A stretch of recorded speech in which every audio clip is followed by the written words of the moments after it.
悪編集されたらどうしようみたいな感じ。いや僕も選ぶ権限あるからって言っちゃう。その人の経験則で全て判断されるのってすごい嫌なことだよね。どんな数でも好きだよみたいな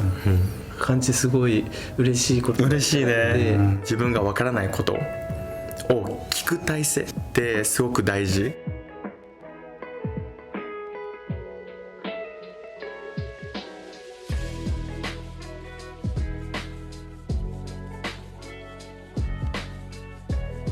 りょうたです。よろしくお願いします。アランです。よろしくお願いします。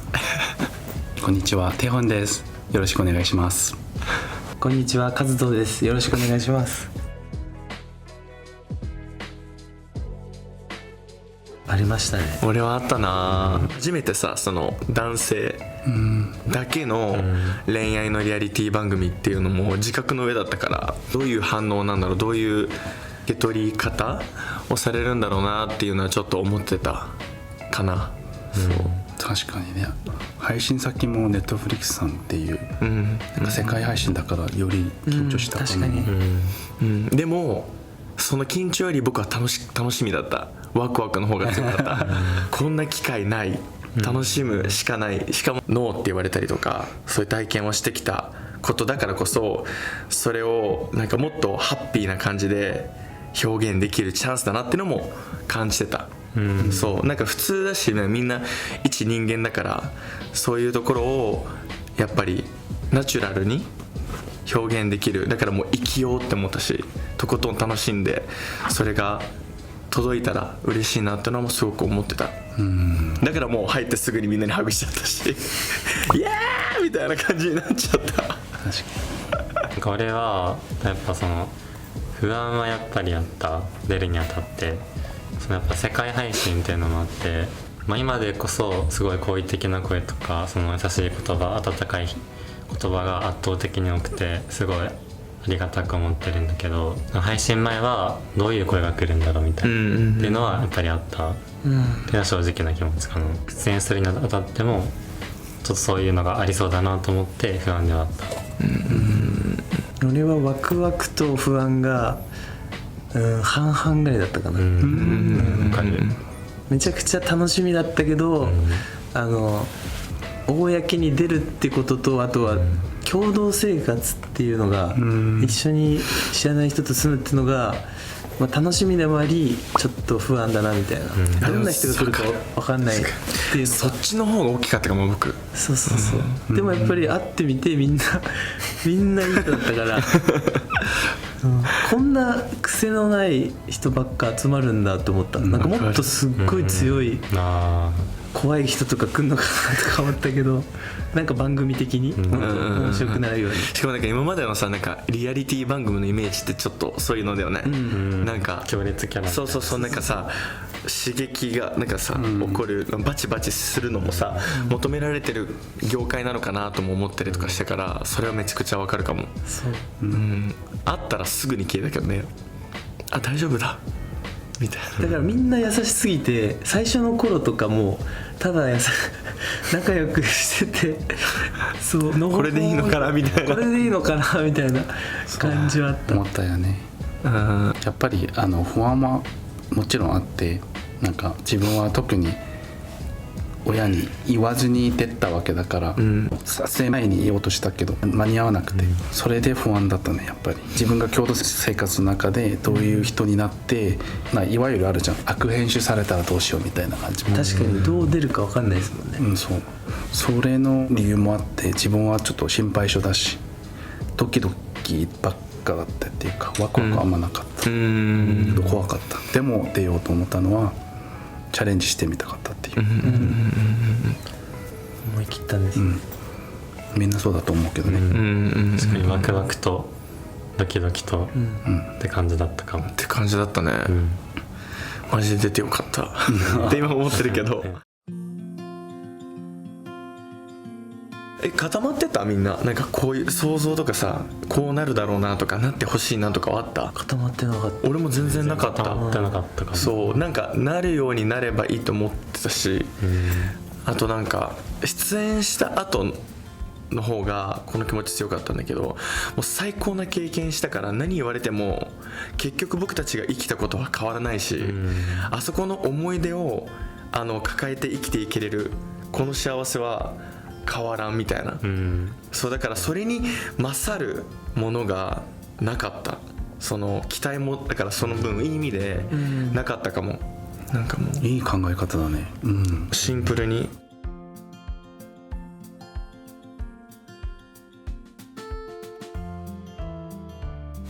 そうやってなんかうわ狙われるかもって言われた時に僕も速攻いや僕も選ぶ権限あるからって言っちゃう。僕にも選ぶ権限があるからみたいな。ちなみに NO ちなみにイエスの時までイエスの時は言わないかも。なんか僕はダメでもそういうことを言ってくる人にイエスはいないかな今まで、ないよね結構さって切っちゃうかもそういう人は。キャストある。なんか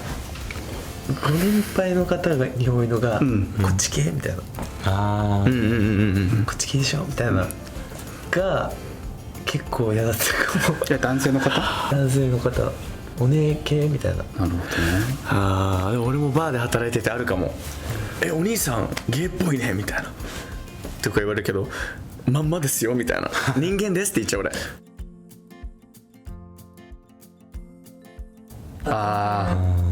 分かる。それムカつくわ。なんか認めてもらわなくてもいいのに何が OK なのって言っちゃうかも普通に。でもムカつく。ちょっとイライラする。本当に失礼だよね。その人のさ容姿とかさ、その見た目声とかでさ、なんか自分が目にしたものだけでなんか判断して自分の経験値だけでなんかそういう経験ジャッジされたりとかね。されたりとか、その人の経験則で全て判断されるのってすごい嫌なことだよね。でもYouTube の未公開シーン見返して思い出したけど、その亮太の発言、なんか誰もがその差別的な発言をしてしまうかもしれないっていうその危機感とかを持って言葉を、発言をしたらいい世界になるんじゃないかみたいな、それがすごい自分の中でも本当そうだなと思って、自分もそのマイノリティっていう立場で、差別的な発言とかこう虐げられるようなこと言われたりとかっていう経験はもちろんあるけど、それに対して思うことももちろんあるし、自分も別のマイノリティの方とかに対しても発言一つすごい気をつけて言わないとなっていう思いやりの言葉が必要だなっていうふうに思ったかな。でもマイノリティっていう概念って誰でもマイノリティになれるじゃん。だって自分も4人の中で日本地配ってないし、むしろアランもアジア人だけで構成されてる人じゃないし、カテゴリーによってみんなはマイノリティになってしまう時もあるじゃん。だから日々ちょっと気を使ってるけど、やっぱりみんなから学ぶことが多かった。もう自分も含めてね、やっぱりその知らないものを知る体制ってすごく大事。そういう心を持ってるってすごく大事で、そのなんか LGBTQ の話だけじゃなくて価値観だったりとか、その国のカルチャーだったりとか、でも本当にだから自分がわからないことを聞く体制ってすごく大事で、僕もそれは毎日育てていきたいものの一つなんだけど、なんかそれが生活に入ってるだけでなんかもっともっと世界も視野も広がっていくし、自分の心も柔軟になっていくし、なんか優しいマインドを送ることもできるし、受け取れることもできる、そうだからなんか常に変われる体制、柔らかい状態でいることの大切さっていうのを、あの時話した時もすごく感じた。みんなそれぞれ絶対自分が傷つけてしまったりさ、傷つけられた経験で多分あって、その度になんかね、そのありがとうとかさ、ごめんなさいっていうのをなんかちゃんと言えてたら傷つく人は少なくなるんじゃないかなっていうのは、その映像を見て改めて自分では思って、自分はされた経験あるし、多分した経験もきっとあって、だからそれをなんか改めて気をつけていきたいなって思った。確か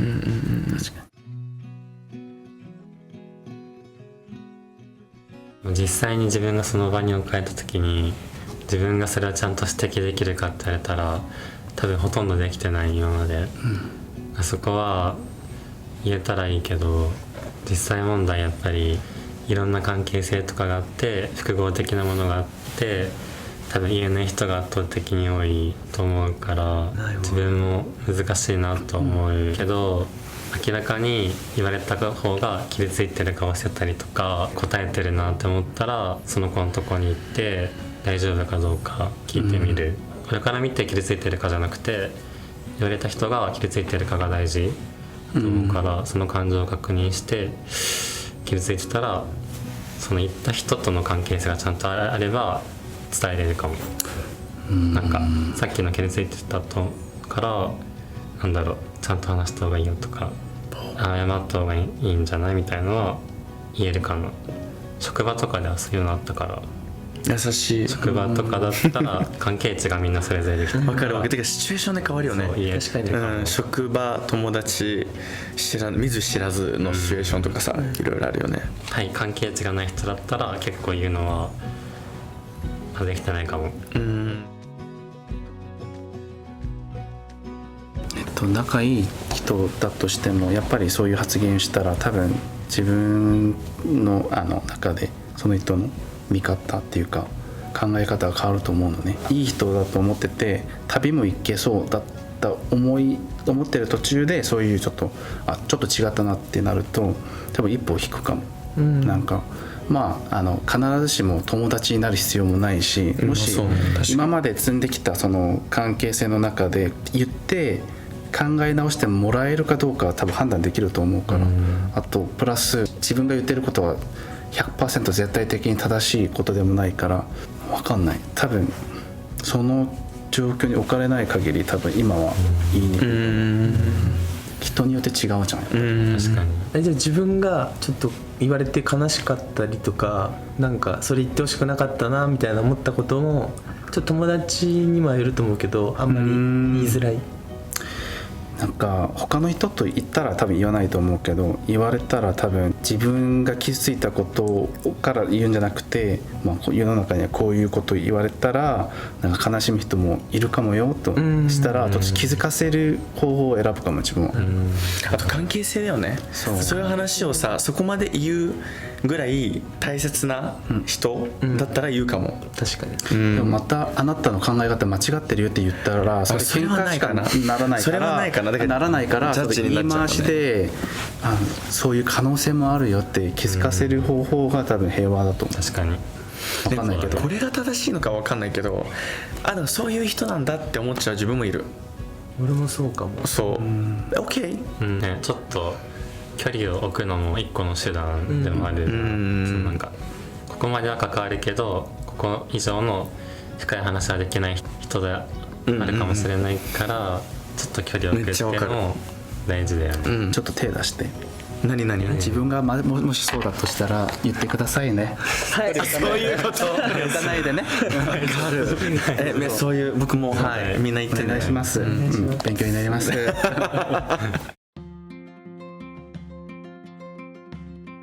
されてるんじゃない？だからおかげさまで我々もいい励みのメッセージいただいてるし、なんか自分新潟田舎育ちで周りに LGBT の全開に出してる人とかって全くいなかったから、だからこそ自分がこういうセクシャルっていうのを友達に言うことってまずなかったし、大人になってからだけどその自分が気づいたのは帰った時にその地元の友達にこう言うってこととかってなかなかやっぱ難しかったし、でもかといってその彼女らがその否定的な考えを持ってるかどうかっていうのは分かんないけど、その言うのが自分も怖かったから言ってなかったし、でこのボーイフレンド出てからすごい地元の友達とかからそのメッセージとか連絡とか来たりして、そのいつからそうなったかは分かんないけど気づいてあげられなくてごめんねみたいな、なんかでもどんな活動でも好きだよみたいな感じ、すごい嬉しいこと嬉しいね。なんか今の日本がどうかっていうのをちょっと僕一概に言えないけど、なんかやっぱり思いやりがあればなんか理解は深まっていくんじゃないかなって、いいね。なんかその友達からもね、その思いやりの大切さを学ぶよね、そうなんか僕マジで思うんだけどさ、僕たちがじゃあマイノリティの側ってかゲイってだけでなんかその分からない人たちよりもっとなんか多様性があるかって言ったら俺そうでもないと思うんだよね。それは比べるのがちょっとあれだね、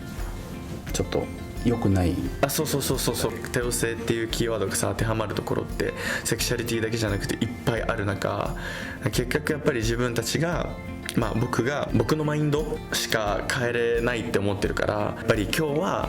もっとオープンマインドでいろんな話を聞いたりとか習得だったり吸収しよう、そういう日にしようみたいなってぐらいしかできないじゃん。結局それを見た人にどう映るかは分かんないけど、どうかいいものをお届けれるようにみたいなってぐらいしかできないから、そう自分が居心地いい、自分が好きって思えるバージョン、アランのバージョンを磨くしかないそうアランらしい答えだね。それしかないかも。世界を変えるとかじゃなくて、まずは自分の今日目の前をよりなんか僕らしい、僕が好きって思う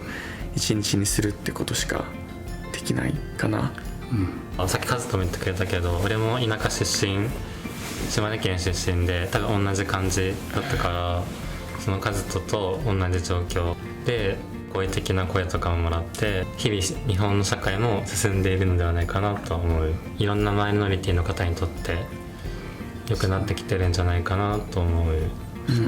だからこれからどうするかとか難しいけど、多分自分が嫌だと感じたら相手に対して嫌だったよとか、言った側もちゃんと相手を傷つけてしまったなと思ったら謝罪とかごめんなさいっていう、それをお互いがしていけばいろんな人が傷つかずに自分らしく生きれるんじゃないかなと思った。そうだよね。なんか、そういう偏見とかとなんか戦う日々でもあったけど、やっぱり LGBTQIA+ の先輩たちがいたからこそこのきっかけが出て、そうね。なんか我々もちょっといい反響もらってるし、そういういい方向に進んでるとこで貢献できたらと思ってるけど、まさにその未公開映像でそれがピックアップされて、なんか我々もそういう流れで話してるけど、なんかそれでちょっと響いたって言ってくださってる方々多いから、それも嬉しいし、